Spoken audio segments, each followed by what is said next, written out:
Un roi 2. David approchait du moment de sa mort, et il donna ses ordres à Salomon, son fils, en disant, « Je m'en vais par le chemin de toute la terre. Fortifie-toi, et sois un homme. Observe les commandements de l'Éternel, ton Dieu, en marchant dans ses voies, et en gardant ses lois, ses ordonnances, ses jugements et ses préceptes, selon ce qui est écrit dans la loi de Moïse, afin que tu réussisses dans tout ce que tu feras et partout où tu te tourneras, et afin que l'Éternel accomplisse cette parole qu'il a prononcée sur moi, si tes fils prennent garde à leur voie, en marchant avec fidélité devant moi, de tout leur cœur, et de toute leur âme, tu ne manqueras jamais d'un successeur sur le trône d'Israël. Tu sais ce que m'a fait Joab, fils de Tseruja, ce qu'il a fait à 2 chefs de l'armée d'Israël, à Abner, fils de Ner, et à Amasa, fils de Jéthé. Il les a tués, il a versé pendant la paix le sang de la guerre, et il a mis le sang de la guerre sur la ceinture qu'il avait au rein et sur la chaussure qu'il avait au pied.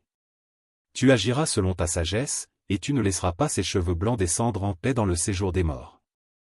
Tu traiteras avec bienveillance les fils de Barziaï, le Galadite, et ils seront de ceux qui se nourrissent de ta table, car ils ont agi de la même manière à mon égard, en venant au-devant de moi lorsque je fuyais Absalom, ton frère. Voici, tu as près de toi Shimei, fils de Guéra, benjamite, de Bachurim. Il a prononcé contre moi des malédictions violentes le jour où j'allais à Mahanaïm. Mais il descendit à ma rencontre vers le Jourdain, et je lui jurai par l'Éternel, en disant, je ne te ferai point mourir par l'épée. Maintenant, tu ne le laisseras pas impuni, car tu es un homme sage, et tu sais comment tu dois le traiter. Tu feras descendre ensanglantés ses cheveux blancs dans le séjour des morts. David se coucha avec ses pères, et il fut enterré dans la ville de David. Le temps que David régna sur Israël fut de 40 ans, à Hébron il régna 7 ans, et à Jérusalem il régna 33 ans. Salomon s'assit sur le trône de David, son père, et son règne fut très affermi. Adonija, fils de Haggith, alla vers Bathsheba, mère de Salomon. Elle lui dit, « Viens-tu dans des intentions paisibles ?»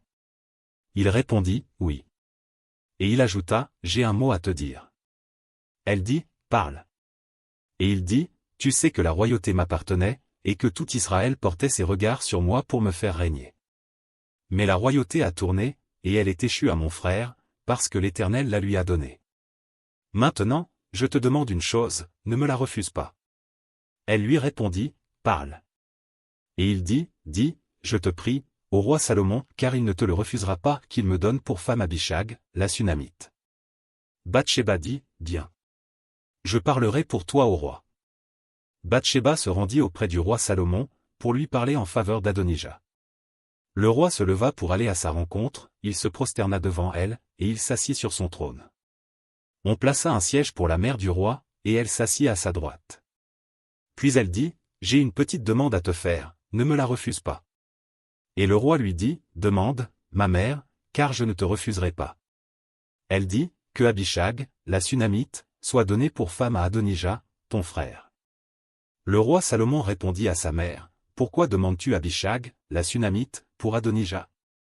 Demande donc la royauté pour lui, car il est mon frère aîné, pour lui, pour le sacrificateur Abiatar, et pour Joab, fils de Tseruja. » Alors le roi Salomon jura par l'Éternel, en disant, « Que Dieu me traite dans toute sa rigueur, si ce n'est pas au prix de sa vie qu'Adonija a prononcé cette parole. Maintenant, l'Éternel est vivant, lui qui m'a affermi et m'a fait asseoir sur le trône de David, mon père, et qui m'a fait une maison selon sa promesse. Aujourd'hui Adonija mourra. » Et le roi Salomon envoya Benaja, fils de Jéhojada, qui le frappa, et Adonija mourut. Le roi dit ensuite au sacrificateur Abiatar, « Va-t'en à Anathoth dans tes terres, car tu mérites la mort, mais je ne te ferai pas mourir aujourd'hui, parce que tu as porté l'arche du Seigneur l'Éternel devant David, mon père, et parce que tu as eu part à toutes les souffrances de mon père. » Ainsi Salomon dépouilla Abiatar de ses fonctions de sacrificateur de l'Éternel, afin d'accomplir la parole que l'Éternel avait prononcée sur la maison d'Élie à Silo. Le bruit en parvint à Joab, qui avait suivi le parti d'Adonija, quoiqu'il n'eût pas suivi le parti d'Absalom. Et Joab se réfugia vers la tente de l'Éternel, et saisit les cornes de l'autel. On annonça au roi Salomon que Joab s'était réfugié vers la tente de l'Éternel, et qu'il était auprès de l'autel. Et Salomon envoya Benaja, fils de Jéhojada, en lui disant, « Va, frappe-le. » Benaja arriva à la tente de l'Éternel, et dit à Joab, « Sors. » C'est le roi qui l'ordonne. Mais il répondit, « Non. Je veux mourir ici. » Benaja rapporta la chose au roi, en disant, c'est ainsi qu'a parlé Joab, et c'est ainsi qu'il m'a répondu. Le roi dit à Benaja, fais comme il a dit, frappe-le, et enterre-le, tu ôteras ainsi de dessus moi et de dessus la maison de mon père le sang que Joab a répandu sans cause. L'Éternel fera retomber son sang sur sa tête, parce qu'il a frappé 2 hommes plus justes et meilleurs que lui et les a tués par l'épée, sans que mon père David le sût, Abner, fils de Ner, chef de l'armée d'Israël, et Amasa, fils de Jéthé, chef de l'armée de Juda. Leur sang retombera sur la tête de Joab et sur la tête de ses descendants à perpétuité, mais il y aura paix à toujours, de par l'Éternel, pour David, pour sa postérité, pour sa maison et pour son trône. Benaja, fils de Jéhojada, monta, frappa Joab, et le fit mourir. Il fut enterré dans sa maison, au désert. Le roi mit à la tête de l'armée Benaja, fils de Jéhojada, en remplacement de Joab, et il mit le sacrificateur Tsadok à la place d'Abiatar. Le roi fit appeler Shimei, et lui dit, bâtis-toi une maison à Jérusalem, tu y demeureras, et tu n'en sortiras point pour aller de côté ou d'autre. Sache bien que tu mourras le jour où tu sortiras et passeras le torrent de Cédron, ton sang sera sur ta tête. Shimei répondit au roi, c'est bien. Ton serviteur fera ce que dit mon seigneur le roi. Et Shimei demeura longtemps à Jérusalem. Au bout de 3 ans, il arriva que 2 serviteurs de Shimei s'enfuirent chez Akish, fils de Maca, roi de Gath. On le rapporta à Shimei, en disant, voici, tes serviteurs sont à Gath.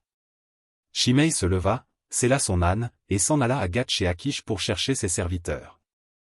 Shimei donc s'en alla, et il ramena de Gath ses serviteurs.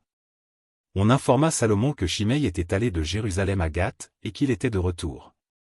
Le roi fit appeler Shimei, et lui dit, ne t'avais-je pas fait jurer par l'Éternel, et ne t'avais-je pas fait cette déclaration formelle, sache bien que tu mourras le jour où tu sortiras pour aller de côté ou d'autre. Et ne m'as-tu pas répondu, c'est bien. J'ai entendu.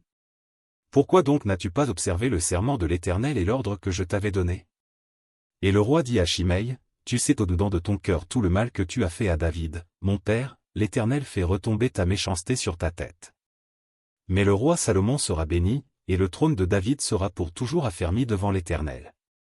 Et le roi donna ses ordres à Benaja, fils de Jéhojada, qui sortit et frappa Shimei, et Shimei mourut. La royauté fut ainsi affermie entre les mains de Salomon.